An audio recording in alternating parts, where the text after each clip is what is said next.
Ox Cart Man by Donald Hall, pictures by Barbara Cooney. In October, he backed his ox into his cart, and he and his family filled it up with everything they made or grew all year long that was left over.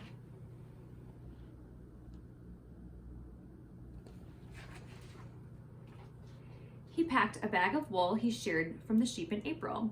He packed a shawl his wife wove on a loom from yarn spun at the spinning wheel from sheep sheared in April. He packed 5 pairs of mittens his daughter knit from yarn spun at the spinning wheel from sheep sheared in April.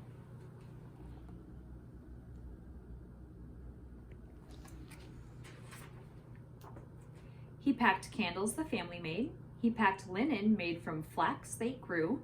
He packed shingles he split himself. He packed birch brooms his son carved with a borrowed kitchen knife.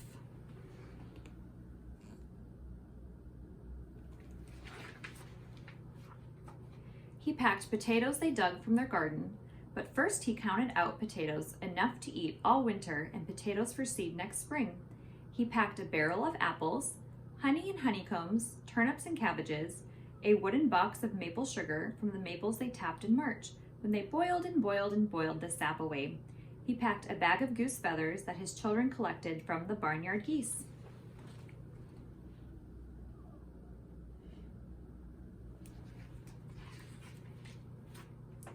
When his cart was full, he waved goodbye to his wife, his daughter, and his son, and he walked at his ox's head 10 days, over hills, through valleys, by streams, past farms and villages,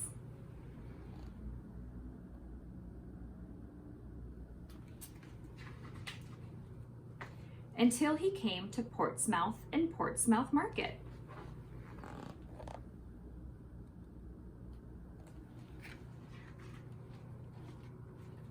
He sold the bag of wool, he sold the shawl his wife made, he sold 5 pairs of mittens, he sold candles and shingles, he sold birch brooms, he sold potatoes, he sold apples, he sold honey and honeycombs, turnips and cabbages, he sold maple sugar, he sold a bag of goose feathers.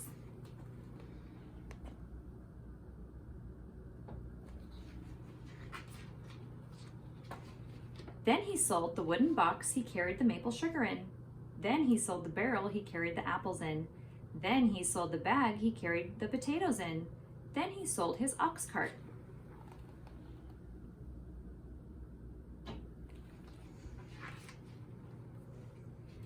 Then he sold his ox and kissed him goodbye on his nose.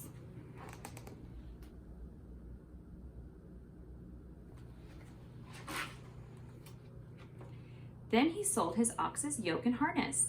With his pockets full of coins, he walked through Portsmouth Market.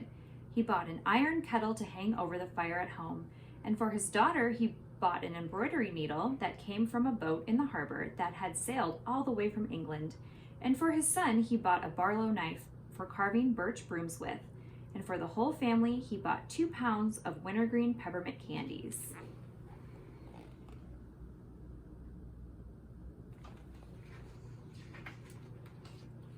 Then he walked home with the needle and the knife and the wintergreen peppermint candies tucked into the kettle and a stick over his shoulder stuck through the kettle's handle and coins still in his pockets.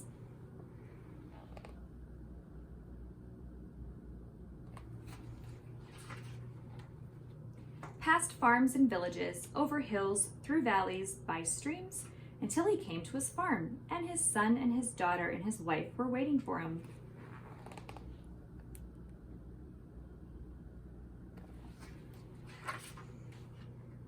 And his daughter took her needle and began stitching, and his son took his Barlow knife and started whittling, and they cooked dinner in their new kettle, and afterward everyone ate a wintergreen peppermint candy, and that night the ox cart man sat in front of his fire, stitching new harness for the young ox in the barn.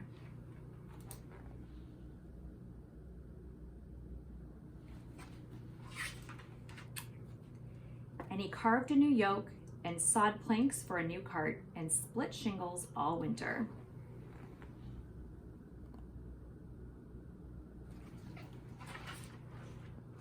While his wife made flax into linen all winter, and his daughter embroidered linen all winter, and his son carved Indian brooms from birch all winter, and everybody made candles.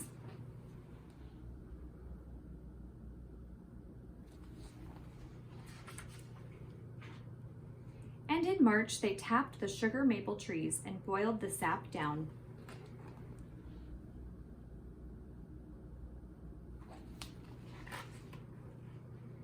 And in April, they sheared the sheep, spun yarn, and wove and knitted.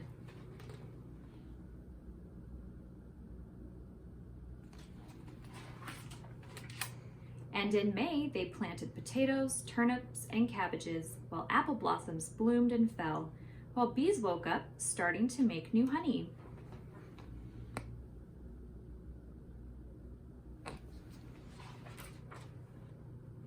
And geese squawked in the barnyard, dropping feathers as soft as clouds.